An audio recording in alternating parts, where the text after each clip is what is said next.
All right. We updated our mission statement, so we wanted to share that. But I also know that this is Sarah's section. It sure is. Great. Yes, let's Um, go. so sorry, everyone. Good morning. I was taking notes and got lost. So good morning. I'm Sarah Ruiz. I use she, her pronouns. I'm the director of the Oshrey Foundation. So we heard feedback from a lot of you throughout the year and made some minor tweaks to sort of reframe or maybe I think get more specific about our mission.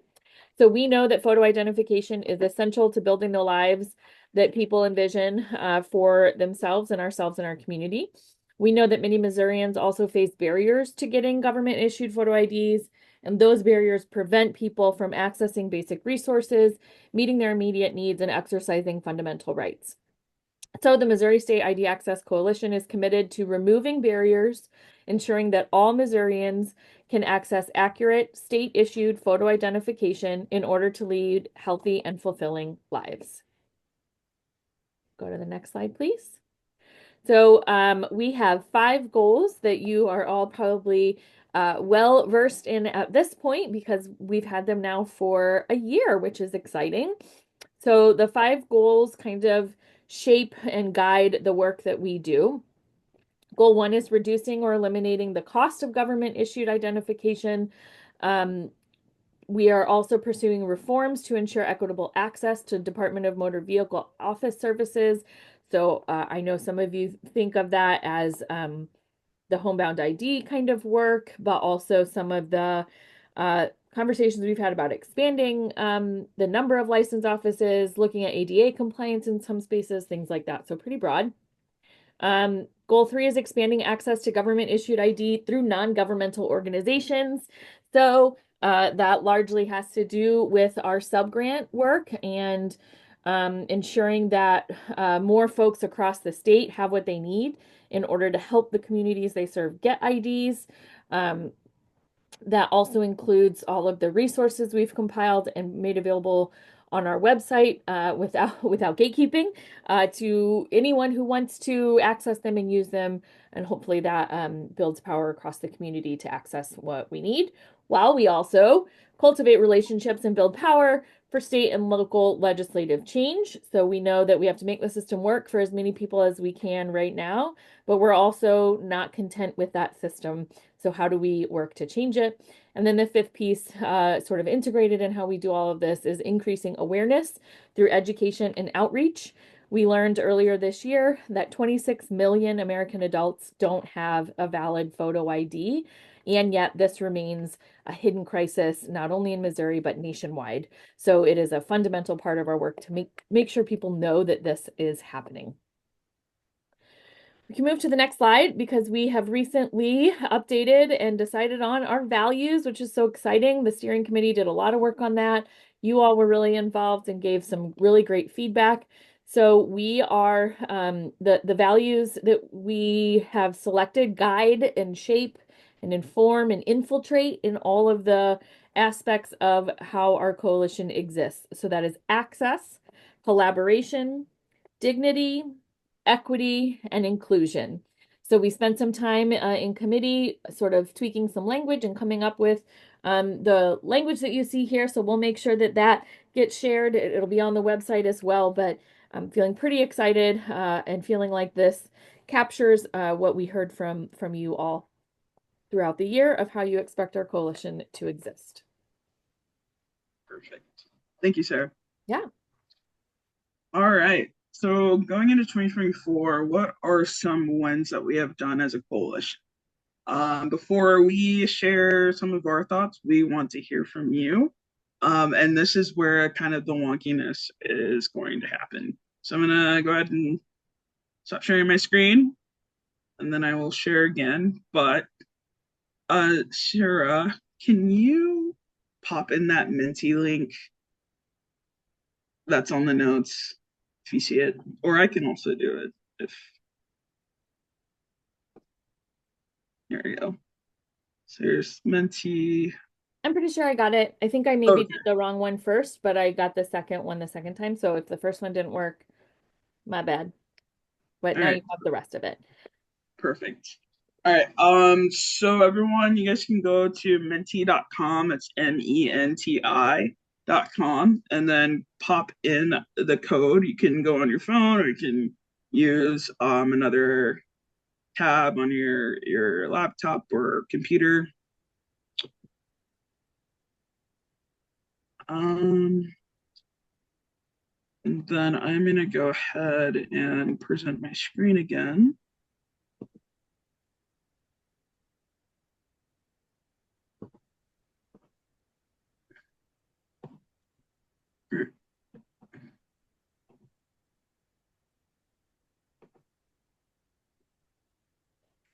All right. So the question is, what are the, you guys can see my screen, right? Good, good. All right. What are some of the successes you have seen in the last year?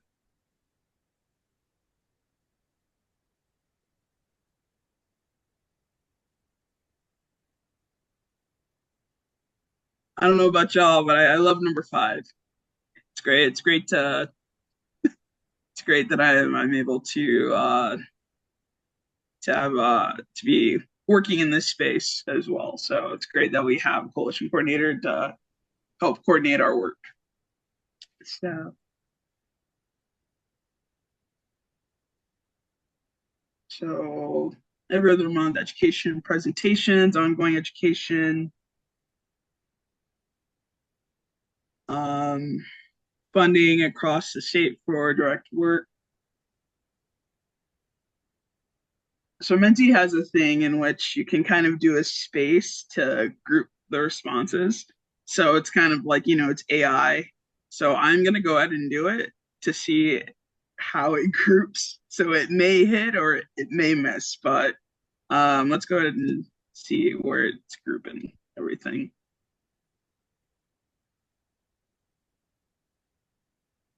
Okay.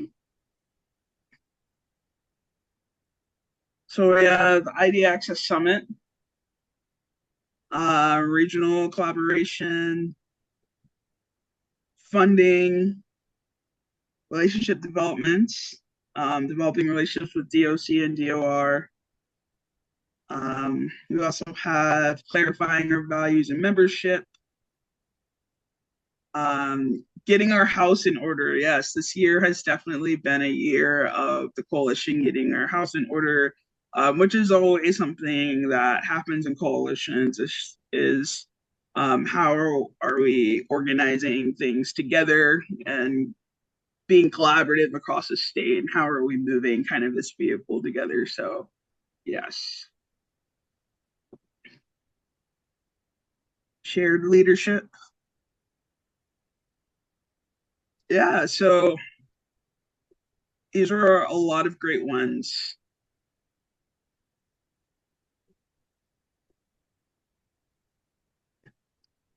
Yes, that's a big one. That's it is believed that we had the first ID Access Summit in the country. Growth in photo ID and birth certificate access. Yes. All right. So now I'm gonna jump over to the next slide about well, what we also think are some of our wins.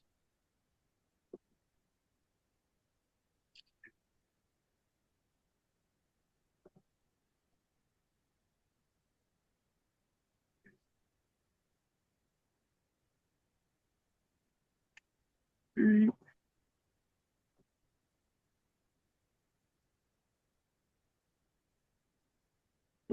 Ooh. All right. How can I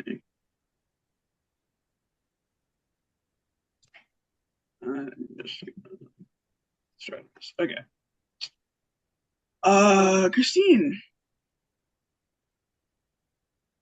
Great. Yeah, I am the spokesperson and speaking for all of our wins across all of the folks on this call and beyond. So I'm happy to be able to just reflect on the year. So a lot of this was discussed already and named, which is great. The first annual summit, we've already talked about. That was a big deal and just really energizing to have folks in the same space. and know that we have people even outside of these monthly meetings who are interested in this issue and want to engage. We've touched on this a little bit, but Project ID is the national group that Kat Calvin, who is our keynote speaker, started, and we have built and grown that relationship in the last year. We've been excited to learn about their work, and they've been excited to learn about our work, and so we've developed more of a formal partnership for 2025 that I'm sure you'll learn more about as we move forward. Specifically, they have some advocacy experience to share, and also just have a lot of experience talking about this particular issue. We've had a lot of opportunities. We've been invited to do talks and participate in gatherings to be able to share on ID access and its connections to a lot of different communities and issues. So it's been great just to build those relationships as well, and be in those spaces. Everything from the Empower Missouri conference back in November to doing trainings with other organizations who are interested in doing the direct work, and everything in between. That's been really great. Show Me a Fresh Start has been an area that has maybe been less of a focus this past year, but a lot of that has to do with some of the advocacy wins that were leading up to 2024. So that is something that, while it's in an ongoing accountability phase, is a huge win to know that, at least in theory, individuals leaving state incarceration are supposed to be receiving their identification through the state. We were invited by the Secretary of State, we invited the Secretary of State's office to share information on Go Vote Missouri back in June, and she took us up on that. So that was a helpful thing for us to be able to do. Helpful, I say, for multiple reasons, just to know what the narrative is and what resources there are out there, and also identify some of the flaws and gaps, maybe to say that lightly. And then I'm seeing that Denise is adding in the chat, just to lift that up while I'm seeing it, that we were invited to provide court testimony. I guess technically that was 2023, but has continued into 2024, as those challenges take so long and are ongoing.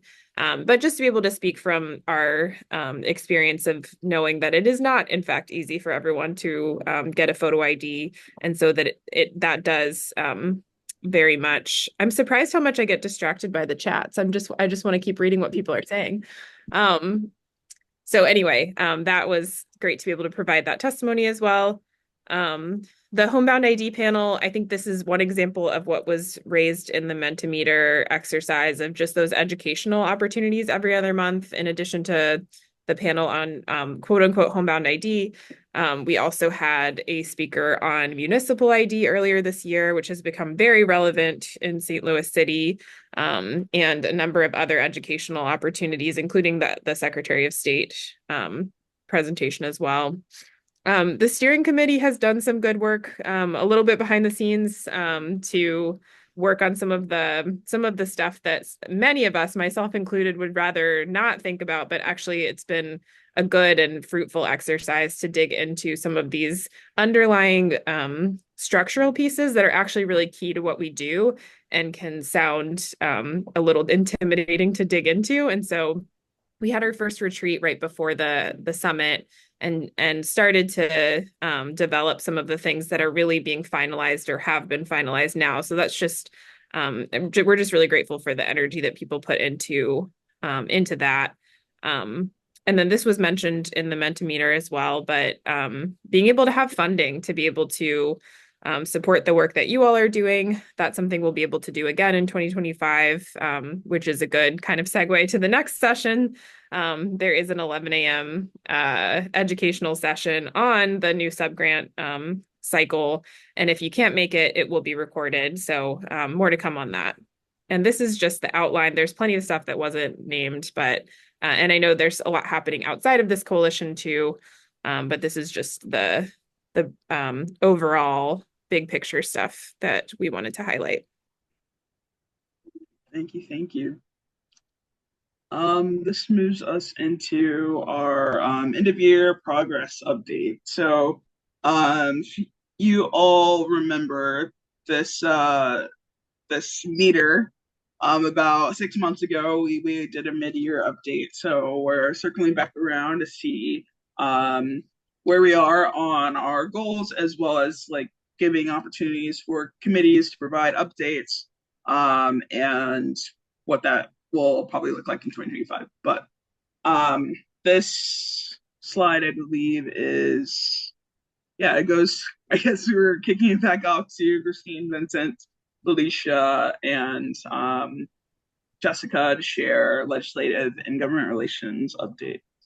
Yeah, sorry, it has two different colors. That's my fault. I separated them, and the top is Christine and Vincent. Yeah, no problem. And I want to apologize because I realized that I made these updates to the spreadsheet in the wrong slide. And so, Cherie, you rightfully put them in the next slide, but Okay. there's a previous version that is more accurate in terms of this specific goal. So I'm just going to read from that, which might be a little bit confusing. But I won't take too much time because we already talked a little bit about Show Me a Fresh Start. That is one tactic towards reducing or eliminating the cost of identification because Missouri DOC should be paying for IDs and birth certificates for individuals leaving incarceration. So that's one place where there has been progress. And then we also engaged in some outreach to DMVs to hold them accountable a little bit to the free ID to vote. That is a fee waiver that should be available to everyone eligible to vote. And we know we've seen some of the challenges with that. So some of those on the ground efforts have we have seen improvements actually in how DMVs are trained on that, or at least that they are aware of it. And it's something that Sarah and I highlighted in our testimony as well. And then this relates to some other goals, but our quarterly engagement with DOR, we meet with the Department of Revenue on a quarterly basis. And one of the things that we talk about in those meetings is the free ID to vote, and just that cost is a barrier to ID. And then some of the stuff that's been going on in legislative advocacy or just kind of all around. Before Madeline left, she got a lot of data together. So that is helpful to be able to share with legislators. And we also, I'll talk about it a little later, but we have some legislative tracking data together as well. We have both as a large coalition in our committee meetings and outside been called upon to get some ideas from local municipalities. I think with what Christine said, the municipal ID in St. Louis, as a legislative advocacy committee, we decided we weren't going to take a stance on that, but we definitely were still called upon to get some feedback and such. And then this has mostly been with the steering committee, but is going to kind of flow into legislative advocacy even more soon, is the partnership with Project ID. And so watching what they're doing nationally and kind of seeing how that works together with what we're doing at a state level and getting some consulting from them. Or as I think Sarah said yesterday, mutual aid, mutual support. So that's been a really cool partnership that's been developing. Perfect. All right. Goal 2, pursuing reforms to provide equitable access to local DMVs. I believe is also government relations that houses this goal. Yeah, and Vincent is in court right now, so I'm speaking on behalf of our co-chair team. This is where these 3 points may look familiar because they were incorrectly in the last slide, but thank you for understanding my mistake. This is where we really focused this year on developing our understanding of accessibility issues with the DMV, and it's something that is still ongoing, I will say. But one thing that I would say is a big success is that we have created a dedicated Homebound ID campaign team. So there's a group that meets outside of the government relations committee meetings to really focus on this issue. And we're grateful for the engagement of groups like Empower Abilities who have been joining those meetings, and many of the other folks who have been joining in to try to have more of a structure for what we're trying to do here.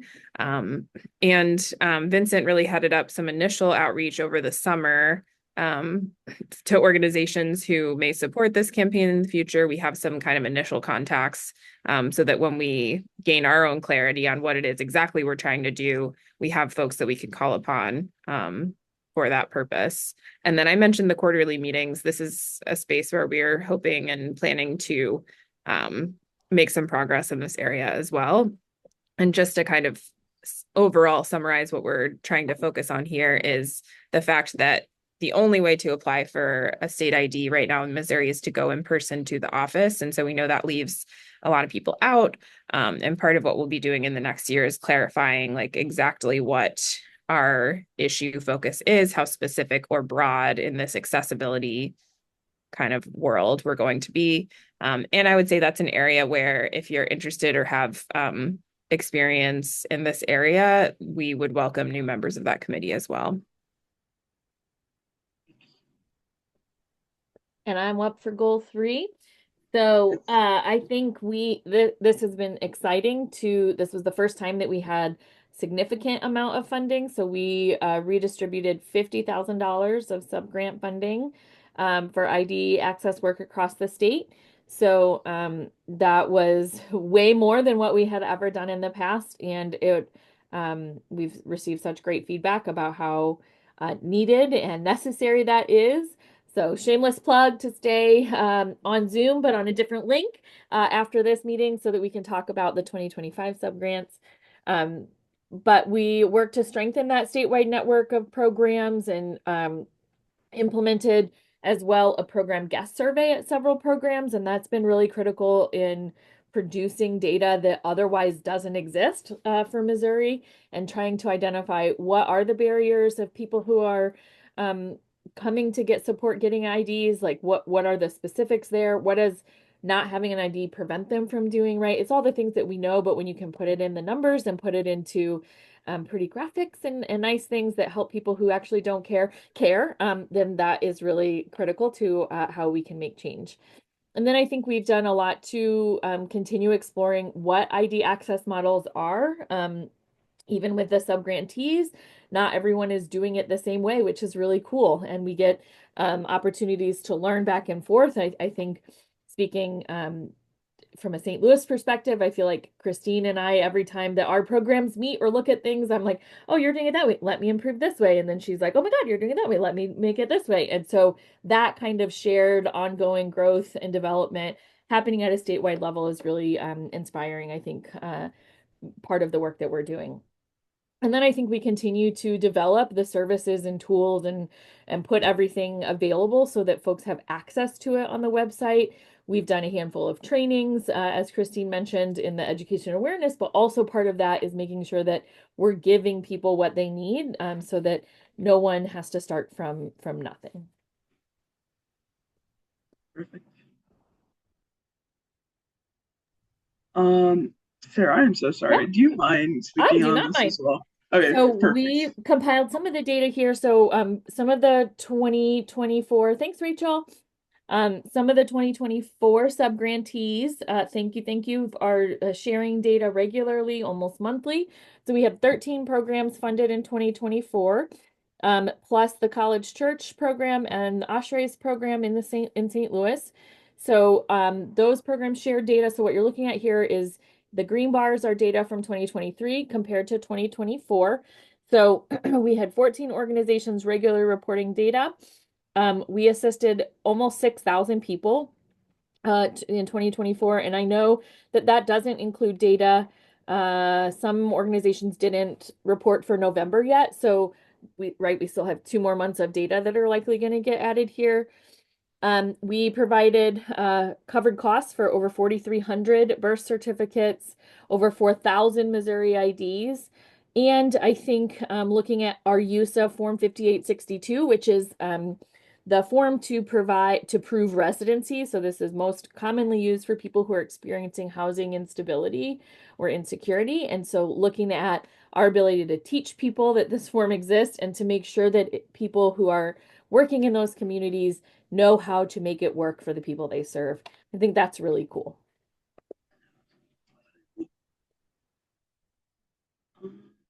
All right. Goal 4. Right, it looks like this is me again. And I just want to call out some of this is in our committee and some of it is larger, but building relationships with key partners. I think the two, so we have a few on here. Denise with Missouri Voter Protection Coalition, and I'm sure someone is on from League of Women Voters. I'm looking. Oh, Victoria. But also the ones I talked about earlier, Project ID, that's a really cool partnership. And then Kentucky Coalition for the Homeless, that is like also coming into a lot of what we're doing coming up, looking at fee waivers for IDs and birth certificates, increased awareness and engagement from local and state leaders and policymakers. So reaching out to folks, letting them know we exist, and other people already know. So locally, I think folks know in the St. Louis area, but really reaching out to senators specifically right now. We are working on a strategy to pursue legislation, again, likely with Kentucky Coalition for the Homeless and the fee waivers.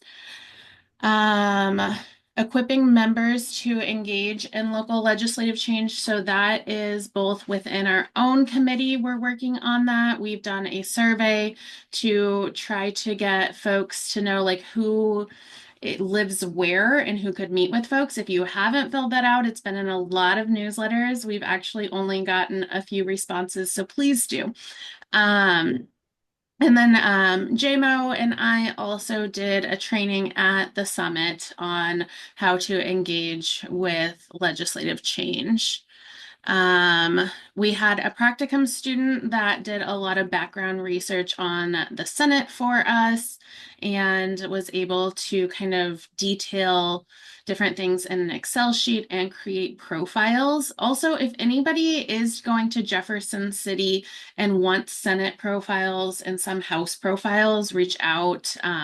Those can be shared beyond our coalition. So if you like to put those kind of things in folders or something, don't recreate the wheel. And then events to build power across Missouri. Some of that was different tabling events. Sheree, help me out. What other events did we do? The Summit, Empower Missouri presentation. You tabled at SLU. What else?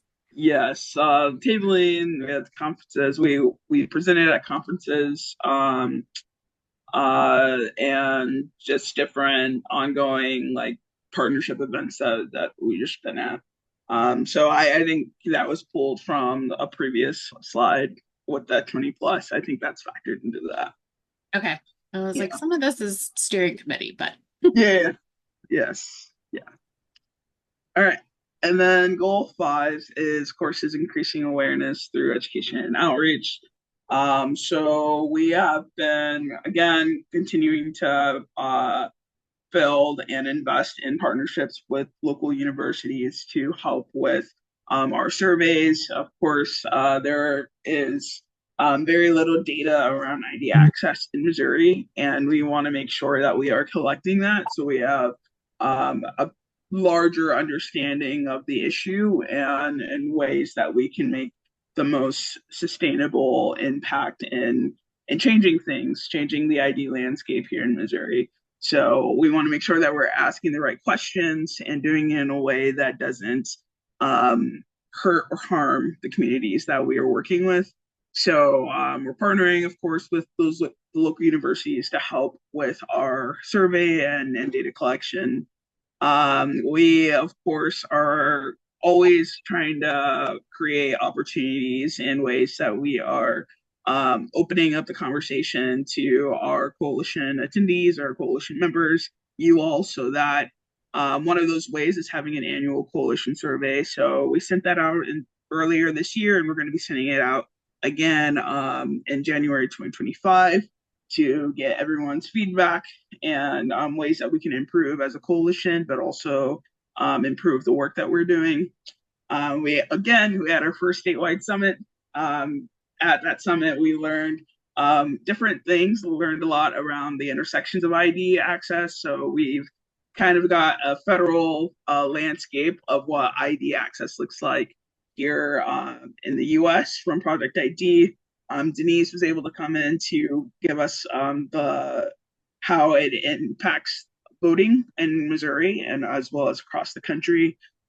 We had different representatives from organizations come in to share how ID barriers impact certain communities, and then of course we just had a general ID access 101 learning opportunity. So we're definitely finding different ways and different topics to continue to share and to dive deep into around ID access barriers. So again, I think we said this is like the third, fourth time. Ongoing presentations and conference and tabling opportunities across Missouri.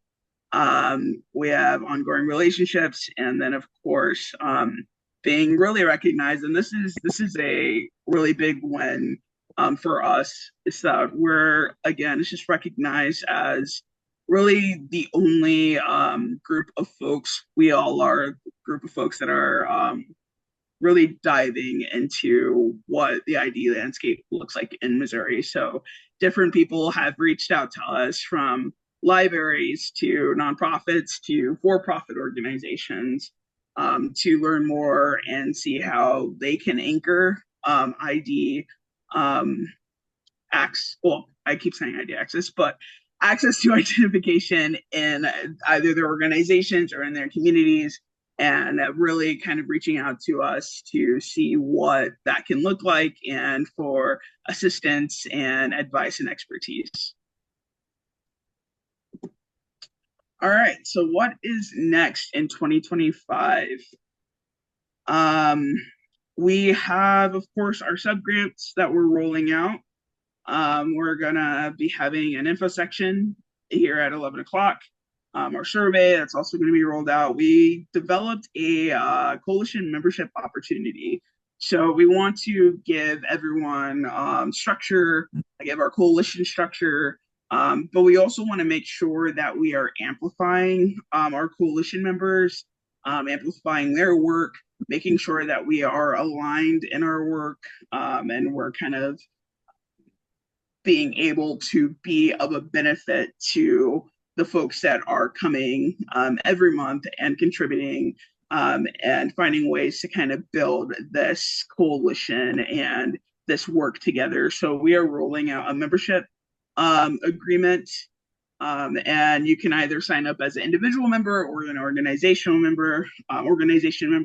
So that will be sent out with the annual survey. So look out for that. It's free. It's basically the same. It's the same things that we've always been doing. It's just more now. It's like on paper, and now we kind of have more of a structure to it. So we are leaning more into free IDs or fee waivers in the next years to come. We're also continuing to hold the torch for homebound ID. We are going to be really leaning into more education opportunities. So there's going to be another question here, another interactive opportunity to share what we want to kind of focus on in 2025 in terms of education opportunities. And of course, we have our upcoming summit. So with that, this is the last wonkiness change. We want to hear from you. So if you guys go back to meti.com, type in that code.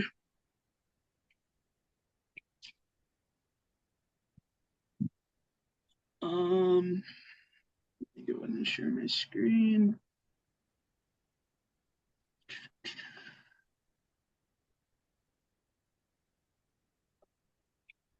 All right. So next slide. All right. What do you want to learn more about in 2025? Hopefully that is popping up for everyone.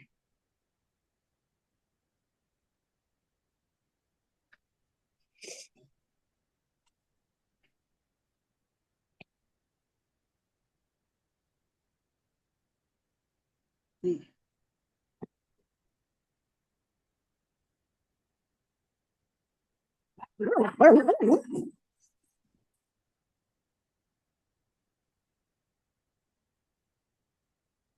that.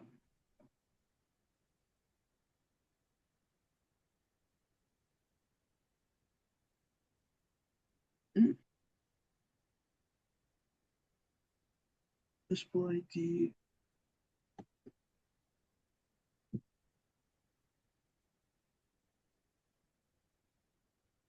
This is all great. All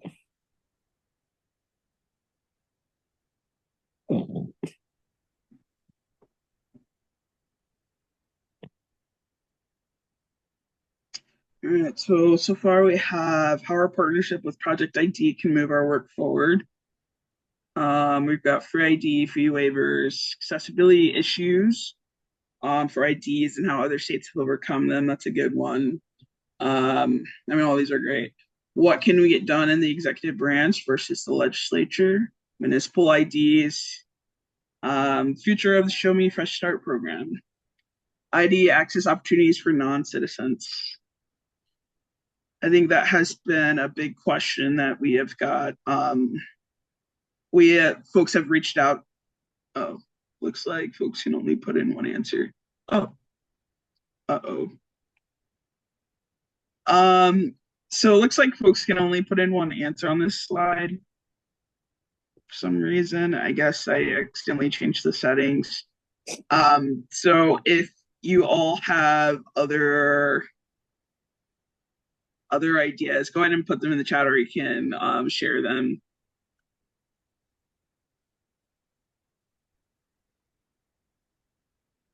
These transgender and gender non-conforming ID barriers.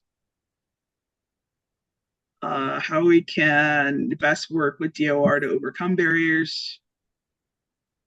These are all great. Drafting language and finding a bill language for fee waivers. Excellent ID service by securing consistent, excellent ID services by all DOC facilities. Okay, this is great. I think some of these definitely can be grouped together as education for next year, and we'll definitely find ways to touch on most, if not all, of these. Yeah, and Sarah is adding these to the notes, so please keep them coming.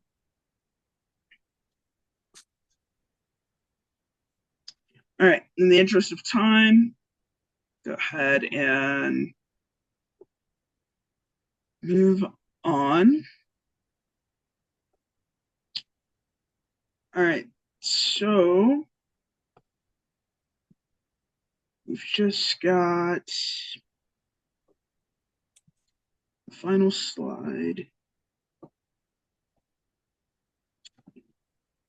All right, thank you all for those your responses. I am in the process of planning next year's coalition meeting schedule. So it sounds selfish, but this is really helping me to get ideas on what who to bring in or what we can really talk about and dive deep into in our next year's set of coalition meetings. So thank you for that. This is the last slide, is of course get involved. This is kind of our upcoming meetings. Our next coalition meeting is on January 8th. So right when we are coming back from break, some of us. So looking forward to that. And we have our sub-grant info session right after this meeting, different committee meetings. If you guys are interested in committees, please let me know. I know that some of y'all have reached out, and some folks, yeah, if you I guess let me help clarify any information right now, or we can in the chat I can go ahead and send over those links to sign up for those meetings, because I know that some folks have reached out but may not have been connected yet. And that is it from our end.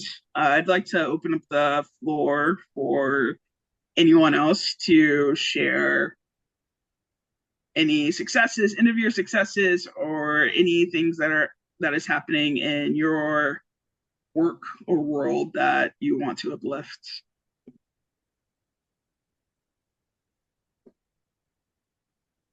Hey, all. And thank you, Sarah, for the reminder.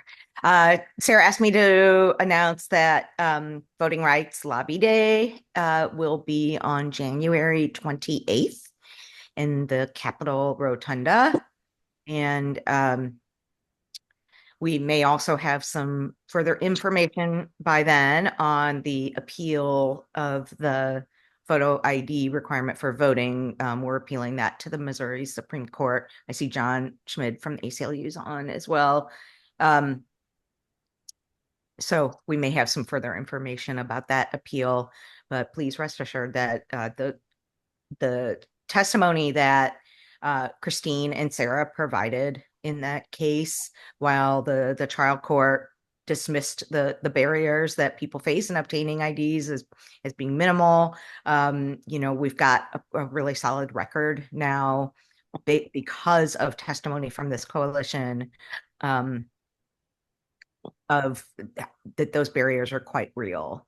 And we're going to continue to need to tell that story, both in the courts as well as at the legislature. So January 28th, and we would love for everyone here to be there with us. Definitely. Thank you, Denise, for sharing.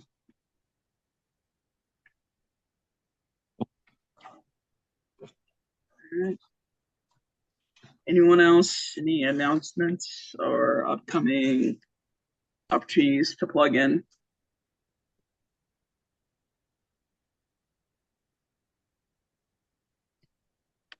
All right. Well, yes. So the subgrant info session, we're going to be on a different link, so make sure that you register for that. It's not going to be on the same link, so that is all in the chat. And then, of course, we have a legislative advocacy meeting tomorrow at 10 a.m. That's also in the chat for the Zoom meeting link. And then with that, we've got 6 minutes left. A whole 6 minutes, so that I am giving back. Thank you, everyone, for joining us. Thank you for an amazing year. And I look forward to seeing everyone in 2025. If I don't see you at 11 o'clock. And we're going to be kicking off the year pretty strong. So that being said, have a great rest of your week. Have a great holiday. Yeah. Thank Bye. you. Thank you.